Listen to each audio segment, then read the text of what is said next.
Você já viu algo bonito e perigoso ao mesmo tempo? Hoje nós vamos falar de um tema real.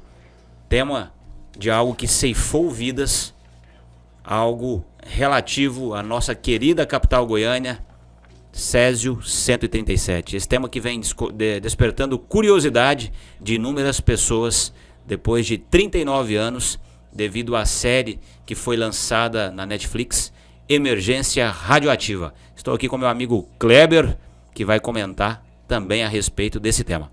Alô galera, o Césio 137, em 1987, foi ali 13 de setembro, marcou não só a história negativamente de Goiânia, como também do Brasil e também do mundo. O mundo inteiro se olharam para o Brasil, porque já tinha acontecido em Chernobyl em 86, menos de um ano antes, o maior desastre nuclear do mundo, quando o reator 4 lá superaqueceu, por falha humana e também por algumas coisas que aconteceram e explodiram. E menos de um ano depois, em Goiânia, aconteceu uns falam incidente, outros falam acidente, mas foi uma tragédia que no meu ponto de vista, foi uma tragédia que poderia ter sido evitada, devido... Porque, na verdade, essa tragédia, o Everton e também quem está ouvindo a gente, ela não começou em 87, ela começou em 85, quando o hospital lá, foi abandonado, fechou, os móveis foram tirados e na verdade ficou as cápsulas de radiação lá, que era para o negócio do câncer, para radioativa lá, ficou porque era muito pesado e ficaram de buscar depois e não buscou, ficou abandonado. 2 anos depois, duas pessoas, Wagner Pereira e Roberto Alves, foram os catadores de sucata, que acabou ali pegando, aquelas cápsulas, com a chave de fenda, acabou desmontando ali. Isso foi no centro da cidade, se eu não me engano foi na rua 157, depois foi pro setor do aeroporto, aonde vendeu ali o trajeto pouco mais de 2 km, menos de 3 km ali, e com a chave de fendas acabou abrindo, e levando no carrinho de mão. E por ironia do destino, e uma coisa que a gente não sabe como que aconteceu, porque eles teve contato e não morreram, eles estão vivos. Aí o Devair morreu em 94, morreu 7 anos depois, que era o dono do Ferro Velho. Mas umas coisas, o Everton também, nosso ouvintes, uma coisa que algumas pessoas não teve tanto contato e faleceram, e outras teve contato maior e veio falecer talvez com uns 10 anos pra frente, porque de imediato só morreu 4, Foram 4 pessoas, 4 vítimas. E como você falou na abertura aí, no trecho de abertura, um brilho bonito, eu vi o vídeo do brilho bonito, um brilho azul, e isso encantou, porque ele brilhava no escuro, você desligava a luz, ele clareava tudo. Tinha um brilho azul, Um brilho azul. E no caso, o Everton, eu estava até analisando, porque eu já li muito sobre o Césio 137, mas li há muitos anos atrás. Com essa chegada dessa emergência radioativa que a Netflix está fazendo, eu pesquisei de novo, comecei a ler de novo, eu veio à tona tudo aquilo. Porque em 87 eu tinha 10 anos. Eu nasci em 77. E naquela época não tinha redes sociais igual tem. Em 87, a informação demorava um pouquinho mais a chegar, Quase 40 anos, o progresso não tinha chegado a esse tanto. Mas é um caso que teve muitos transtornos, até depois de mortos, as pessoas que teve contato teve transtorno, Não sei se você viu aí, não queria deixar enterrar as pessoas. Mas antes da gente chegar lá, Everton, antes da gente chegar no tema do sepultamento, da briga que teve no cemitério, o Césio, os advogados na época falaram que os catadores, tanto o menino, o Wagner e o Roberto, eles não roubaram, estava abandonado. Mas o que eu perguntei em off para você, perguntei também para outras pessoas, se tá no hospital, o hospital tá abandonado, 2 anos abandonado. Se tá lá dentro, o hospital tem dono, ou é público ou privado, mas tem dono. Quer dizer, eles invadiram, viram que a peça era muito cara, vender como sucata, e depois disso conseguiram fazer esse transtorno todo, que 300 anos para conseguir abafar isso, porque a radiação dura 300 anos. Foi uma mistura de negligência com ignorância, A partir do momento que o hospital deixou ali aqueles equipamentos, infelizmente, estava exposto, sujeito a esse tipo de situação. E aí, como você citou aqui em off, talvez se não fosse o Wagner e o Roberto, outras pessoas poderiam ter ido até lá e feito a mesma coisa. Entenderam que era uma peça onde eles poderiam lucrar, desmontaram e levaram para o Ferro Velho. E a partir daí trouxe uma série de incidentes, uma série de situações, né, onde vidas foram ceifadas, pessoas foram isoladas, casas foram demolidas. Então foi uma grande tragédia que trouxe, infelizmente, um resultado negativo. Inclusive, quem era de Goiânia naquela situação até era evitado em outros estados. Então, uma situação bem desagradável em decorrência desse fato do Césio 137. Daqui a pouquinho a gente vai falar sobre o agro. O agro deu uma parada, porque ninguém queria comprar nada de Goiás, está tudo contaminado. Exatamente. Entendeu? Mas o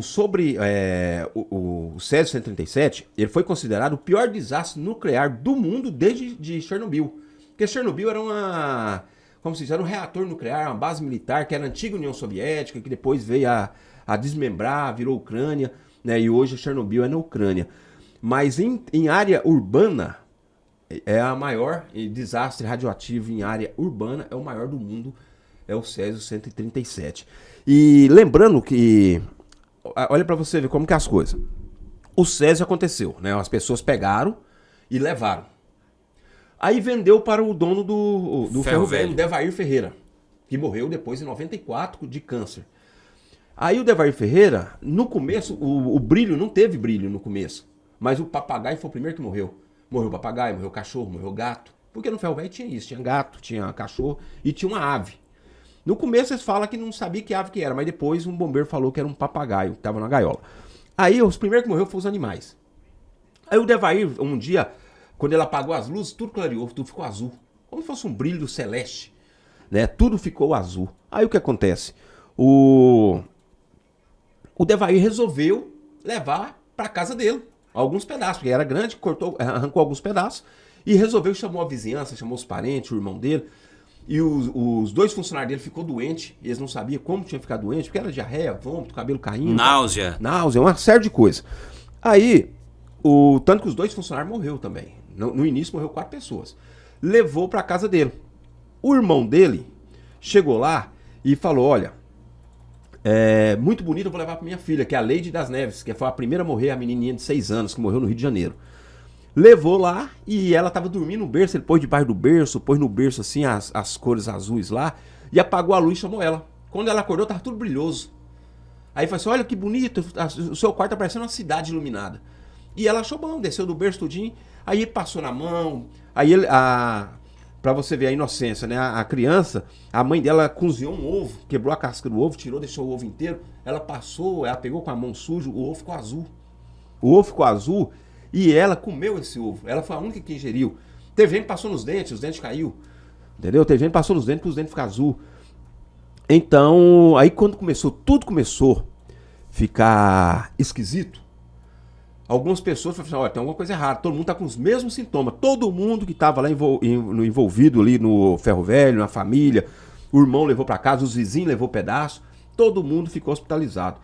Aí a Maria Gabriela, né, que é a esposa do Devair. Esposa, né, do Devair, Maria Gabriela Ferreira, a esposa do Devair do Ferro Velho, ela associou uma coisa com a outra. Ela falou assim, ó, só essa pedra vir pra cá, esse brilho azul vir pra cá, igual você falou, um brilho bonito com um brilho mortal. Só vir pra cá, as coisas começaram a acontecer. E ela pegou um saco de ração, aquele saco de linhagem, né? Colocou peça dentro e entrou dentro do ônibus.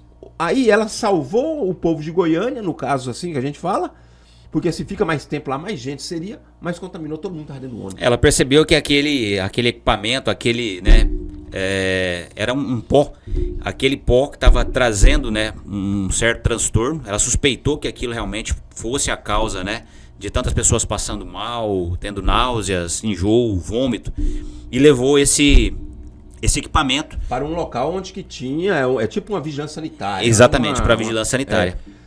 Inclusive, eles não deram muita moral para ela, viu? Deixou em cima de um banco. Ele ficou abandonado lá por um tempo. E posterior a isso é que eles foram buscar informação acerca daquele material. Porque, na verdade, aquele material ficou lá. Mas quando as pessoas começaram a piorar o grau de saúde, e todo mundo caiu o cabelo, aí ela falou assim, tem alguma coisa a ver com isso aí. Porque antes dessa coisa chegar lá em casa, a minha vizinhança não tinha isso. E hoje estamos todo mundo doente. Aí chamaram uma pessoa lá, que era especialista nisso, o Walter, né? Se eu não me engano o nome dele.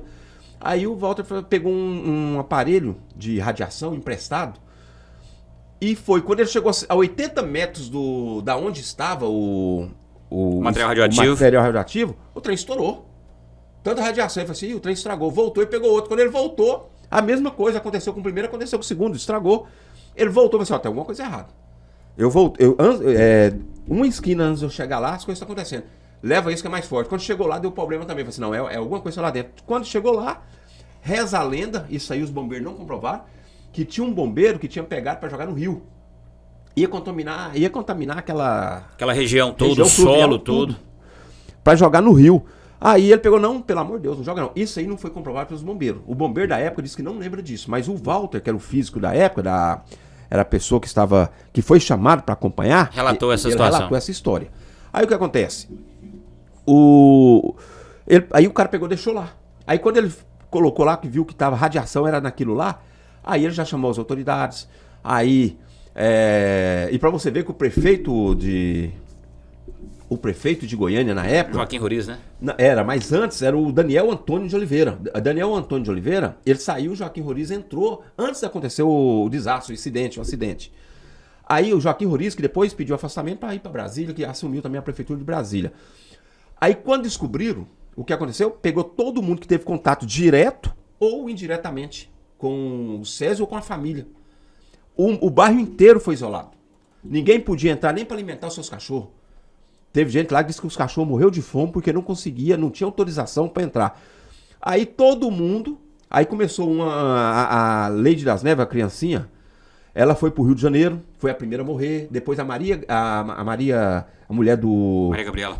A mulher do Devair Ferreira, também foi a segunda a morrer. No enterro ninguém queria deixar essas pessoas ser enterradas para não contaminar o solo. O que aconteceu? Teve que pegar caixão de chumbo, teve que...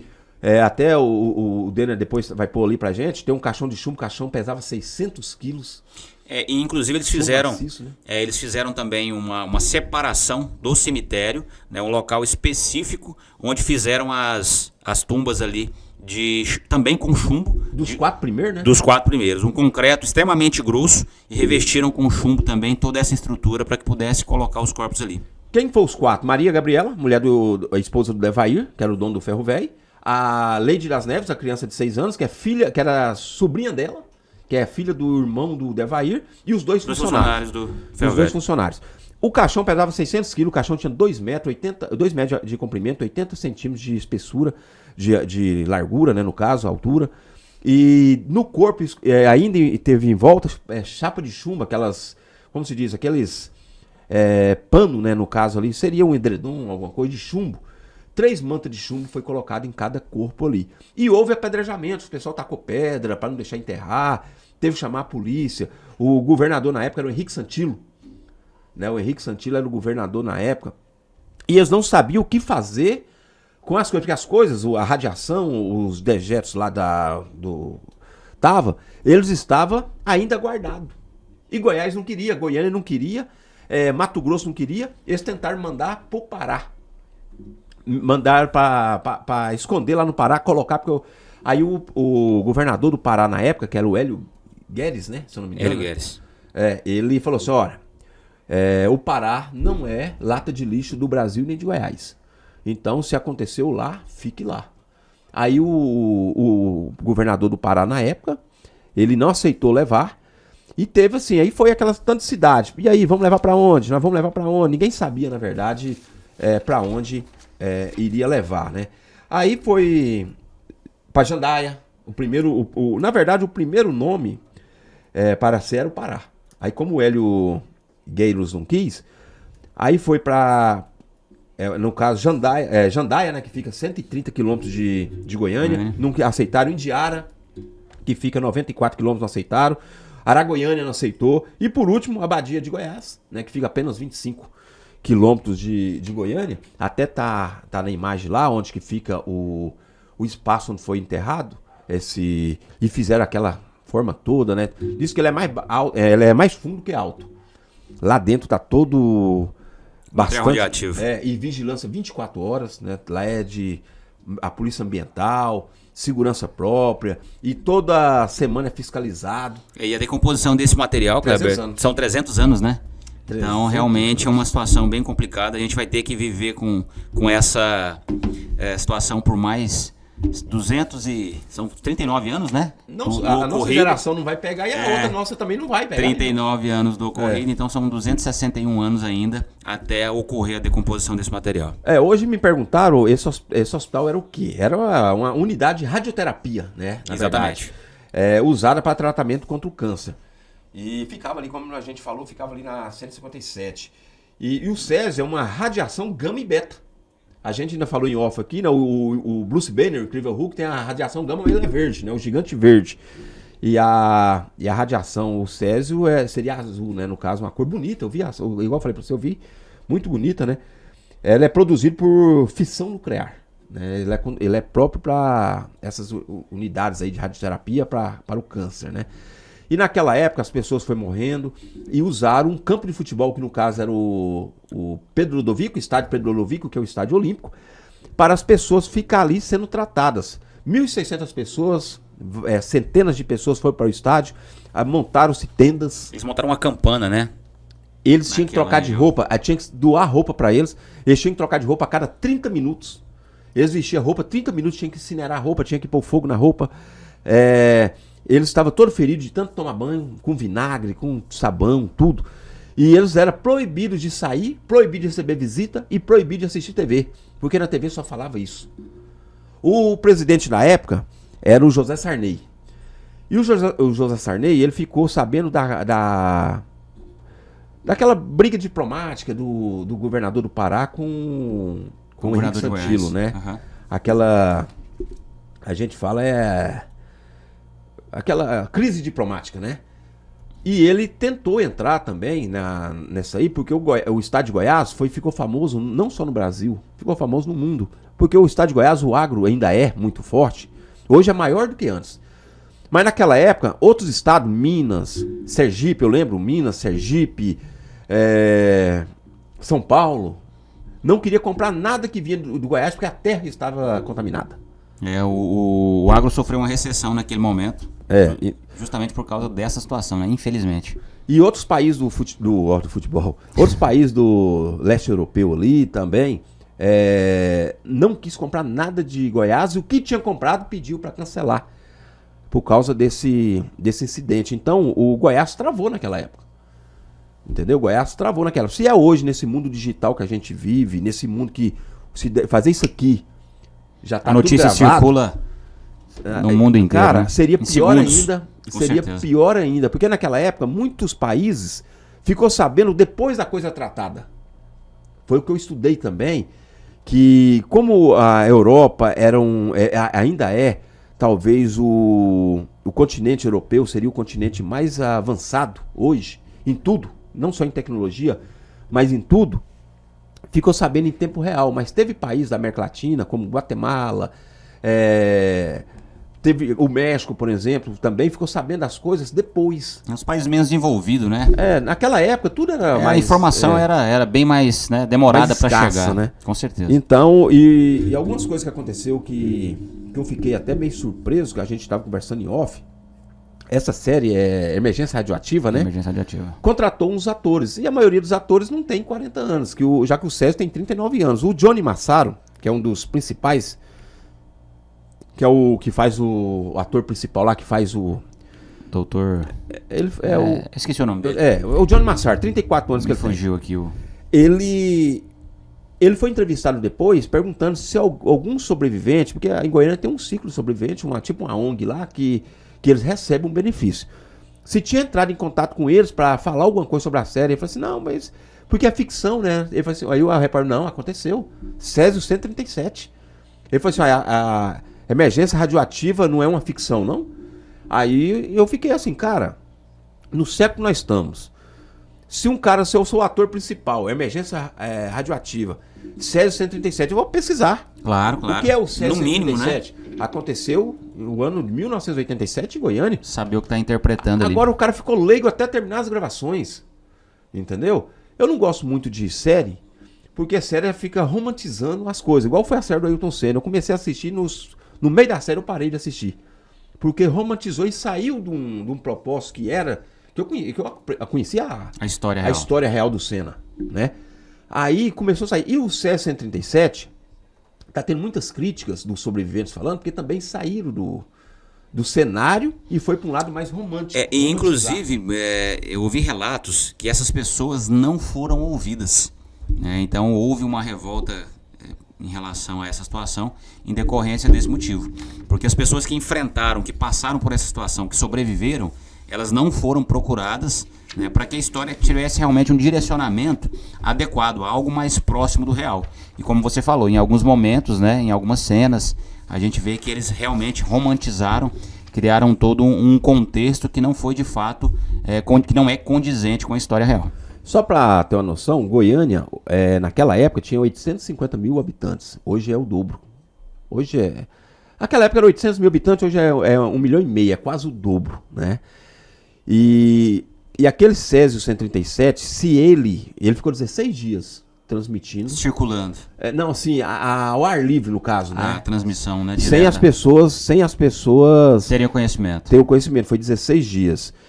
E se é hoje, o pessoal fala que a Goiânia é super populosa e... Só que hoje tem a sabedoria também que não tinha naquela época, né? Conhecimento, né? Hoje os biólogos te ensinam. Se você vê um bicho, ele é muito brilhoso, ele é venenoso. Uhum. Entendeu? Então, o que você vê que é muito brilhoso, pode ter certeza que faz um mal para a saúde. E o Devair, né, pagou depois, isso em 87, em 94, ele morreu de câncer, né? E antes ele morrer, ele queria conhecer a Beth Farias, não sei se você sabe, a Beth Farias veio até Goiânia conhecer ele, que ele era fã dela. E a Beth Farias, naquela época, depois teve Salvador da Pátria, em 89, que ela fez bastante sucesso, né? Mas 1.600 pessoas foram contaminadas, sabia, né? Até hoje recebe benefício do governo, aquilo ali. 1.600, 104 pessoas morreram com o decorrer dos anos. Isso até 2012. Porque de 2012 para cá tá defasado a atualização. Entendeu? Até 2012, 104 pessoas morreram. Então esse número ele pode ser bem maior do Bem maior, porque 2012 para cá, quantos anos já tem? São 14 anos, né? Então, para você ver. Então, 104 pessoas oficiais, né, morreram. Vitimadas por essa... Com o passar do tempo. De imediato só foram 4 pessoas. Mas é uma coisa que marcou. Eu não sei se você acompanha a série, você assistiu um pedaço? Não, né? Não cheguei a assistir ainda. Eu comecei a assistir, porque a série, toda a série... Na verdade eu vi um resumo breve ali, só... Toda a série, se você, quem tá me ouvindo aqui, vai saber também, que rapaz já teve essa curiosidade, toda a série só é bom os 3 primeiros episódios. Aquela série tem 7, 8 episódios, os 5 últimos é romantizado. O série mesmo, a verdade mesmo, é os 3 primeiros. Toda a série que eu vi foi de jeito. Série que baseada em fatos reais. Foram assim mesmo. Então, assim, e falando naquele caso lá em 87, que teve pessoas que, ó, pra você ver como que a Sina, como eu falei antes, teve pessoas que ficou longe e faleceu, e teve pessoas que estavam perto e não faleceu. Foi o caso dos catadores, que eles pegaram nele. Teve gente que teve perna amputada, teve braço amputado, teve gente que ficou longe, ficou ali 30 metros e acabou morrendo. Aí o pessoal fala que é o organismo de cada pessoa. Como foi o Covid também. Sim. Né? O organismo de cada pessoa. Mas teve gente que chegou pra ver e o Devair não estava. Foram embora, chegou de longe, que eu falo. Chegaram nem a ter contato direto, estava né? passando, eu moro 20 quilômetros aqui de Goiânia, eu fiquei sabendo pelo rádio que tem uma coisa que brilha aqui, deve ser coisa sobrenatural. Teve gente que achou que era coisa de outro mundo, teve gente que achou que era coisa espiritual, que é sobrenatural. A gente achou que era coisa de extraterrestre. Teve gente que pegou o carro, foi lá no Ferro Velho e não conseguiu ver, saiu chateado porque não viu. Entendeu? E já teve gente que chegou lá e tava lá, viu e morreu. Tinha que ter dado glória a Deus, foi um livramento, né? Um livramento. Então, assim, diante de tudo que a gente falou aqui, Kleber, isso mostra que essa história não é apenas sobre radiação, é também sobre ignorância, descuido, negligência, né? Então, infelizmente, foi uma série de situações que levou à morte de tantas pessoas, que sequelou tantas outras, trouxe prejuízo financeiro para o nosso estado, vidas foram ceifadas, enfim, foi um desastre realmente, em decorrência principalmente da negligência e da ignorância. Olha, um fato curioso, que assim eu achei até na série, por que não foi gravado em Goiás, né? Foi gravado no estado de São Paulo, foi gravado em Osasco, Sorocaba, Campinas, na Grande São Paulo. Santo André, e não foi gravado em Goiás. Eu acho que tinha que ser gravado em Goiás, porque ali você já pegava, você já ouvia também alguns sobreviventes daquela época. E um fato triste também, pessoas que perderam o sonho por causa do Césio. Né? Uma mulher que sonhava em ter filhos, teve que operar, porque mais de 100 pessoas tiveram que operar, o Everton, tiveram que operar, mulheres tiveram que operar porque ela estava contaminada, não podia ter filho, porque o filho ia sair defeituoso, ia sair com algum problema de saúde, alguma coisa, né? Iria sair. Então, as pessoas teve que ser operadas, mais de 100 pessoas teve que ser operada às pressas ali para não se procriar, né? Eu falei para você em off, que a mulher, ela que fez a casa dela, ela que escreveu, ela que desenhou a planta, olha, meu sonho, minha casa desse jeito aqui. E ela ela construiu a casa no quarteirão onde estava o ferro velho do seu Devair. O que aconteceu? Teve que demolir a casa. Teve que demolir a casa. Ela e inúmeras outras famílias, né, infelizmente, tiveram as casas demolidas em decorrência da situação. Inclusive, o Kleber, tem interação do pessoal aí, falando que já houve uma peça de alta periculosidade aqui em Goianésia, acredito que similar aí ao Césio 137. Você sabe alguma coisa a respeito desse assunto? Olha, o que eu sei é que onde faz raio-x, onde tira, é radioativo, né? Na época, eu não sei se procede. No hospital que foi, aquele que é da Baixada ali não sei se fazia raio-x, mas me chegaram um negócio... Santa Luzia? Não, é o São José, né? São José. Perdão, São José. Ali eu não sei se naquele hospital fazia raio-x. Mas não seria igual essa, porque a cápsula, não sei se o Dena vai mostrar aí depois, a cápsula naquela época é diferente. Mas em hospital abandonados, as pessoas hoje tiram rápido aquilo.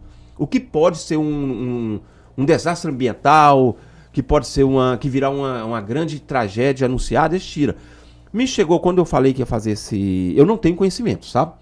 Mas pessoas, terceiros, chegou em mim e falou que aqui em Goianésia teve um hospital que ficou abandonado. Qual hospital que ficou abandonado aqui sem ser aquele, você sabe? Não tenho informação acerca disso. Na 20. O centro radiológico na 20 ficou muito tempo, né? Mas será que tinha alguma coisa realmente Não, lá fazia. Lá era o centro radiológico. Mas será que eles deixaram lá Não, eu não sei, eu não tenho conhecimento. Porque assim, na minha opinião, o Hospital São José não tinha... nenhum equipamento de raio-x, né? Eu acho que não. Eu acho que era feito em outro local que seria o centro radiológico. Porque eu mesmo já fiz exame de raio-x no centro radiológico. Eu não sei se é na 20 ou na 22. Ali ficou abandonado também, né? Mas eu não sei se foi retirado às pressas ali, porque assim, hoje quando fecha uma unidade de saúde, onde faz um exame, um exemplo, o Hospital Municipal está construindo outro lá em cima, perto do aeroporto. Se um dia aquele aqui ficar obsoleto, ficar abandonado, com certeza eles vão tirar o raio-x que tem ali. Vão fazer o descarte da forma adequada, né? Porque tem que ser uma equipe especializada, né? Porque isso não pode ser qualquer pessoa tirar. Você já viu quando o técnico de raio-x, quando ele põe uma capa de chumbo? Sim. Entendeu? Quando ele vai fazer a manutenção do equipamento, ele uma capa de chumbo, que é radioativo, né? Agora falando do centro radiológico ali eu não sei se é rua 20 ou 22, mas quando fechou ali, eu sei que ficou um tempo ali meio abandonado mesmo. Agora não sei se estava ali. Eu não sei quem mandou, Deners, mas ele tem razão. Foi o Aureliano. Aureliano participando aí por meio do chat. Aureliano sabe muito sobre a história de Goianésia, viu? Aureliano é um grande historiador. Inclusive, a gente pode até fazer um convite a ele, trazer aqui em algum momento pra gente comentar algo a respeito da história da nossa cidade. O Aureliano, ele sabe isso aí. Porque o Aureliano, tudo que acontece na cidade de Goianésia aqui nos anos antigos, né, de outrora ali, ele sabe. Agora ele clareou minha mente aqui sobre o centro radiológico, porque eu tenho 48 anos, né? Eu sou de 77. Vou fazer 50, né, o ano que vem. Todo dia eu mudo de idade. Resumindo a situação. Todo dia. Aí, eu já fiz isso ali, né? Eu já fiz o raio-x ali, como já fiz também em outros locais. Mas é um caso que poderia ter acontecido também, se acontece achar dois Wagner aí, sem dúvida nenhuma, Roberto. O Roberto, no caso aí, um Devair que compre, né? Sim, com certeza. Então, o Wagner e o Roberto Alves. E eles não morreram, sabia? O Devair morreu, eles não morreram. Então, só para ter essa noção. Eu falo para você, caros ouvintes, né, todo mundo que está ouvindo a gente aí, eu falo para você que o Brasil não está preparado para grandes tragédias, grandes desastres. O mundo não está.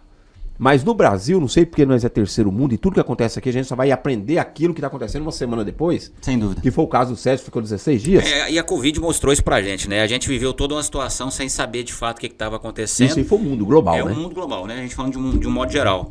E só posterior a isso é que a gente foi entender realmente do que se tratava e qual era o nível de periculosidade, né, da Covid. Eu falo que nós não estamos preparados para uma grande tragédia que vier, eventual, que possa acontecer, igual em outros grandes centros, acontece tsunamis, terremotos, maremotos, etc, etc. É algo similar ao que aconteceu no Japão, por exemplo, Hiroshima e Nagasaki, né? A forma como foi reconstruído, tudo de uma forma rápida e muito mais moderna, de uma forma... Mas diz que a gente aprende rápido, a gente aprende com o fato acontecido, igual foi a enchente do Rio Grande do Sul, que inundou tudo, né? Teve quando fala, o escritório da crise, né? Que fala, é o gabinete de crise. Gabinete de crise.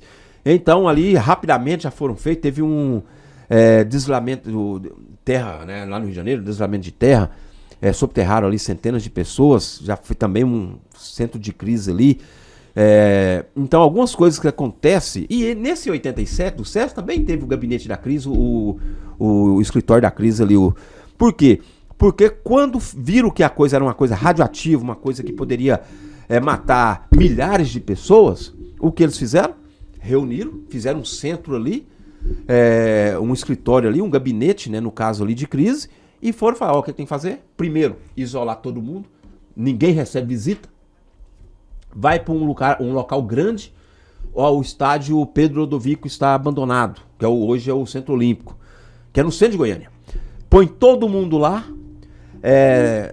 monta tendas, dá tudo que eles precisam para tomar banho toda hora, de meia em meia hora eles têm que tomar banho, e não deixa eles assistir televisão, não deixa receber visitas, e doação de roupa para eles toda hora, porque de meia em meia hora tem que incinerar, tem que queimar a roupa. Então ali já foi e tal. Aí o exemplo, o ônibus que levou, teve chumbo, né, no ônibus lá. Mas algumas coisas que os carros que levaram, eles foram pôs fogo neles. Entendeu? Incineraram os carros. Agora o que eu acho, que se essa história do bombeiro for verdadeira, se ele tiver jogado num lençol freático ali, no rio, como que seria a contaminação nos rios aqui, porque um rio deságua no outro. E poderia ter ocorrido talvez uma tragédia a nível... ambiental maior. A nível Brasil, né? Porque a gente tem rios que desaguam em outros rios que chegam até, né, estados como Minas Gerais, São Paulo, enfim. Tem uma série de estados, né, onde tem uma interligação aí de rios, e isso poderia ter ocasionado uma tragédia a nível nacional muito maior do que a gente teve aqui em Goiânia. Os nossos ouvintes que dizem que lá no hospital não tinha, né, no Hospital São José não tinha, eles mandavam todos pro centro radiológico. O nome que é Desuíta?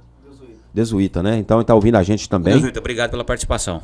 Vai mandando aí pra gente aí. E só falando também sobre o caso, o que o governo fez? A saúde, né? Juntou os médicos, tudo. Veio gente de fora, veio gente da Rússia. Inclusive pessoas que participaram lá da Chernobyl tiveram, né, presente aqui para contribuir. Porque tudo é falha humana. Lá em Chernobyl, o reator 4 superaqueceu e teve aquela explosão. E para um reator daquele explodir, tem que ir igual um avião cair. Para um avião cair, tem que dar 20 coisas erradas ao mesmo tempo. Ou uma falha humana, ou uma sequência de coisas acontecendo ao mesmo tempo. Porque hoje é o mais seguro do meio de transporte é o avião. Mas quando ele cai, ele tem que ser uma série de eventos que tem que dar errado tudo naquele dia. O reator lá de Chernobyl, que aconteceu um ano antes, de Goiânia, a primeira foi uma falha humana. Né? Precisava de apertar onde que superaquecia para ele esfriamento artificial. O cara que estava de plantonista esqueceu, era o reator 4. Aí era a União Soviética ainda. Depois que a União Soviética desmembrou e virou 15 países e um sendo a Ucrânia, que hoje Chernobyl é na Ucrânia. Aí o que acontece? As cidades, porque Chernobyl, vou dar um exemplo aqui, só para ter uma noção. Goianésia é a maior cidade aqui do Vale do São Patrício, correto? Correto. Mas só que Goianésia tem Santa Rita, que é aqui pertinho, tem Vila Propício, que é aqui pertinho, tem Souzalândia, que é aqui pertinho, tem Artulândia, que é aqui pertinho. Então, o Chernobyl tinha várias cidades pequenas pertinho. E não só Chernobyl teve que ser evacuada às pressas, 110 mil pessoas teve que sair às pressas, como eu disse, deixando animais para trás. Hoje tudo é mutação, os rios todos contaminados, até hoje É o local mais contaminado da Terra, é lá. Inclusive eu vi um relato, até no YouTube, onde teve um youtuber que foi até lá e tem uma área de isolamento ainda hoje, né? E que tem uma alta... um alto índice de contaminação. E mutação também. Por quê? Muitos animais, né? Os animais se procriaram. Os animais, eles cruzaram, eles nasceram filhotes. Os filhotes, como a mãe e o pai estavam contaminados, porque muitos animais aprenderam a viver com aquilo. Se contaminaram, mas sobreviveram. Aí o que acontece? As crias, os filhotes, foi nascendo defeituoso. E foi procriando também, foi nascendo, foi fazendo uma cadeia de eventos monstruosos que a gente fala, né? Então, assim, aí voltando, aí saiu de Chernobyl e veio pra cá. Aí as pessoas que estavam na Rússia naquela época vieram também porque eles tinham experiência naquilo ali. Eles tinham pra dar evento, sua contribuição, né? É. Já tinham passado por aquela experiência de forma negativa, né? Vieram pra cá. Então o caso tomou grandes proporções na época, só que como eu disse aos nossos ouvintes, naquela época não tinha internet, gente. Não tinha rede social, era só rádio, você ouvia. E o jornal escrito, né? É igual a Guerra do Vietnã. Eu tava fazendo um estudo sobre a Guerra do Vietnã, que tem um cara do Amazonas que quer que eu gravo um vídeo sobre a Guerra do Vietnã. Passo a passo. Foi a primeira guerra televisionada no mundo. Foi a Guerra do Vietnã. A Guerra do Vietnã foi radiada. Igual a Guerra do Golfo foi, em 91. Um avião francês cai, um F-5 americano cai, um exemplo, entendeu? Uhum. Hoje o saldo da guerra, 13... mortos. 13 tanques dos Vietcongs, do Vietcongs, né? Uhum. Foram destruídos. Então a guerra foi narrada, a Segunda Guerra já não foi. Então, assim, as coisas, no dia de hoje, ela é transmitida ao vivo. Tempo real. Em tempo real. Aconteceu alguma coisa em São Paulo, aqui em Goiás a gente está em tempo real. O mundo inteiro acompanha. Acompanha em tempo real. Os Estados Unidos bombardeou agora o Irã de novo lá, em tempo real. A gente ficou sabendo primeiro que o Irã, praticamente.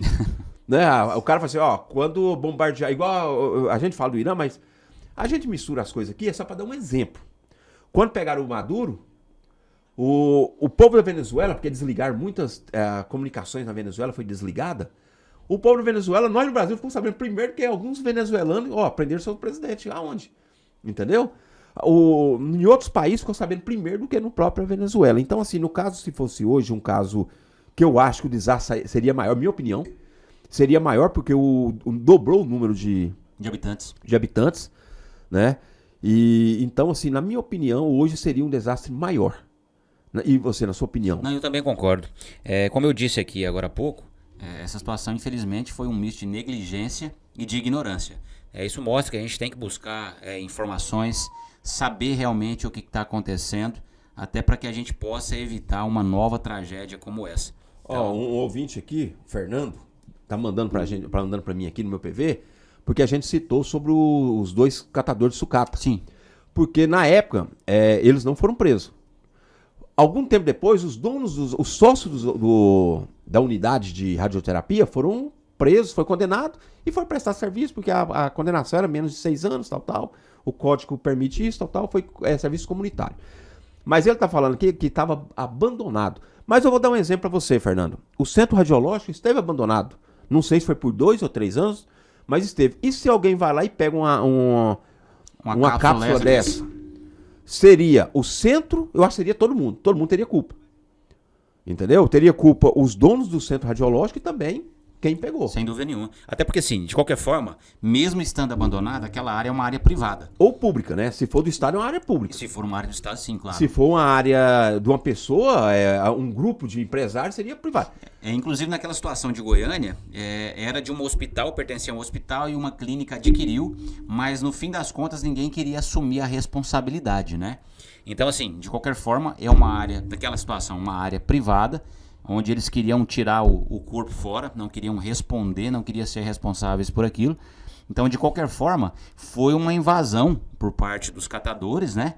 E, no meu entendimento, eles poderiam ter respondido criminalmente. Eles falam que se não fosse eles, seria outros. Com porque certeza. mais cedo ou mais tarde alguém ia pegar aquilo ali. Alguém cometeria, né, esse ato aí, faria provavelmente aquilo que eles fizeram, infelizmente. Porque, igual falou, o advogado, ele falou, olha, se não fosse ele, seria outro, que lá estava abandonado. Então a negligência partiu é dos donos. Dos proprietários daquela área. Sem dúvida Entendeu? nenhuma. É dos donos. Eu lembro no Hospital São José aqui, os donos que compraram, o que eles fizeram? Fecharam-se as portas, parede. Porque se acontecesse alguma coisa de anormal, igual já aconteceu, não sei se foi no Mato Grosso, um hospital foi abandonado, o pessoal tirou as janelas e as portas. E eles invadiram, né? Não, cometeram estupros dentro do hospital, das dependências do hospital abandonado. Os donos do hospital lá no Mato Grosso, eles foram culpados. Você deixou uma coisa para cometer um crime. Então o que os donos facilitou essa possibilidade. O que os donos da área aqui fez? Fecharam, lacraram. Sim. Realmente. Entendeu? As portas e janelas foram concretadas. Vedaram. Então assim, só para ter uma noção disso. Então eu acho que tinha que ter feito uma coisa lá para não acontecer isso. Agora, como você falou, é 300 anos, cara.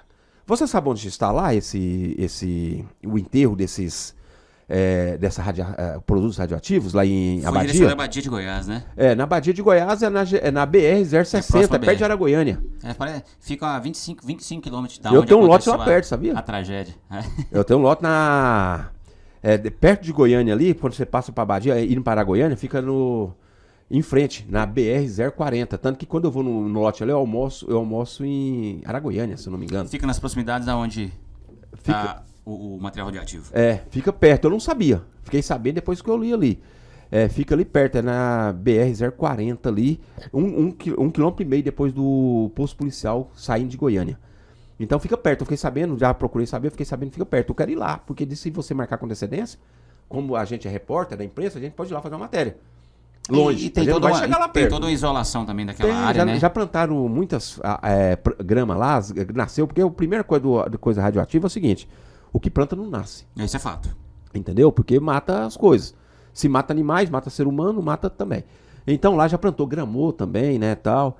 E então eu acho que está bem protegido, porque está bem isolado, né? Como fala, é vedado, né? Bem vedado. Mas aí o advogado lá conseguiu tirar os dois, não foram presos. Eles foram inocentados. O Devair também que comprou não foi. Ele falou assim, eu comprei, eu compro sucata. Não importa de onde que veio. Né, o Devair. E no caso que eu falei pra você também, a Beth Farias foi lá, né? E mesmo ele contaminado, ela ficou perto dele, ficou menos de 1 metro dele. Isso em 87, né? E eu imagino, o Everton, imagino também, falando aqui nos nossos ouvintes, sobre a crise diplomática que teve, como seriam os telefonemas naquela época, não tinha celular naquela época, era só no discado. Como seria Henrique Santillo ligando pro Hélio Gueiros, o Joaquim Rodrigues falou assim, gente, eu assumi a prefeitura tem 4 meses. Como é que foi aquela conversa, né? Eu assumi a prefeitura, era o Daniel, eu assumi que a prefeitura tem 4 meses. Então é complicada a situação. Mas assim, você que está ouvindo a gente, sobre esse caso do Césio 137, você que não fez a pergunta agora, e após o programa, o Denner vai mandar também depois pra gente pôr nas redes sociais, se você quiser fazer perguntas, tanto no Instagram, quanto no YouTube, quanto nos grupos de Zap, pode fazer que a gente responda também, né? E aquilo que a gente não souber, a gente vai buscar informação para estar, né, dando a resposta a essas pessoas. É muito importante essa participação, motiva a gente, faz com que a gente busque realmente saber e entender sobre o assunto que a gente vai debater, para que essas pessoas sejam esclarecidas acerca dessa questão. Porque até a série ficou falando que elas vão pegar 60% do que aconteceu. Porque é muita coisa, seria muitos capítulos, se pega 100% do que foi... Da história real. Da história real. Então eles pegaram 60%. Se nós, em 20 minutos, né, Denner, nós não temos como falar 10% do que aconteceu. Sem dúvida nenhuma. Sem dúvida nenhuma. Tem que parar, senão fica grande demais. Então a gente não tem como falar tudo isso que aconteceu nesse período todo. Sim, porque são muitos detalhes, muitas pessoas, muitos, né, fatos ocorridos ali naquela circunstância, então realmente não dá pra gente trazer tudo aqui e debater acerca. A gente faz um resumo, um apanhado geral para tentar, né, elucidar da melhor forma possível esse fato. Everton Fonseca, mas alguma coisa você quer deixar claro aí? Alguma coisa que talvez a gente não falou? Porque o podcast tá ficando grande, senão as pessoas já não vai acabar não? Já tá um pouco longo, né? Vamos deixar o pessoal descansar e vamos deixar para a próxima quarta-feira. Eu acredito que em decorrência daquilo que você falou, da gente ver a possibilidade de estar fazendo uma visita lá em Abadia de Goiás, a gente pode estar indo até lá, fazer uma matéria, trazer aqui para o podcast, né? Tá oferecendo esse conteúdo para os nossos internautas, Então eu acho que é de grande valia. E também a gente debater sobre a história de Goianésia, porque tem muita gente de Goianésia que não tem noção, né, das histórias da nossa cidade, daquilo que aconteceu aqui, especialmente no período de emancipação de Goianésia, da criação, como a gente falou aqui da participação do Aureliano.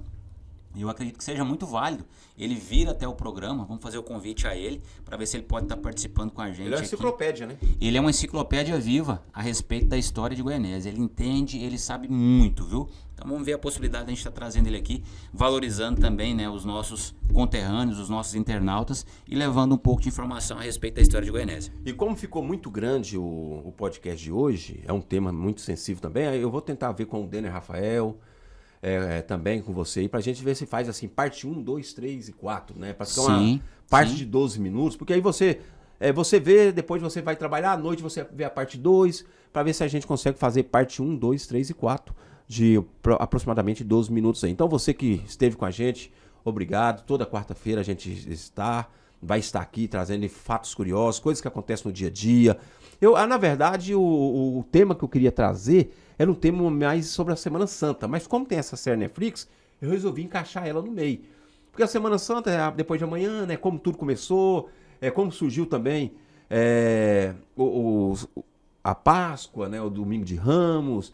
Então, assim, era uma coisa que eu tinha em mente, mas não vai sobrar data aí pra gente fazer isso. Tem muitos outros momentos pra gente poder debater acerca dessa questão. Inclusive, aproveitar e agradecer o Denner, Meganésia, por nos dar essa oportunidade de, mais uma vez, estarmos aqui gravando para o nosso podcast Fatos Curiosos. E agradecer também os nossos patrocinadores, a ABC da Construção, em nome do Marcondes, que está dando esse apoio pra gente aí, para que a gente possa trazer conteúdo. Então esse boné vai para essa pessoa que pediu. Depois você passa o nome pra gente, tá, Denner? Fábio. Esse boné aqui então é seu. Hélio Fábio. Tá acompanhando aí ao vivo, esse boné é pra você, tá? A Dir Veículos também, né? Tá sempre com a gente. O Ricardinho Cerveja em Pé, ele não tá vendo a gente porque ele tá trabalhando. Mas ele de madrugada ele vai ver a gente lá, se o sono não bater. Então, Ricardinho Cerveja em Pé, a Lib também, né? Lib Óculos aí, você quiser adquirir óculos aí, fale com a gente, manda no meu PV. Óculos UV 400 polarizado, tamo aí. E agradecer o Denner aí por estar com a gente. O Denner podia estar aqui na casa dele, almoçando, assistindo o jornal. Jantando, tranquilo. Aqui com a gente aqui. Mas tudo é conhecimento. Fatos curiosos é conhecimento. Aquele abraço. Valeu, galera. Até o próximo.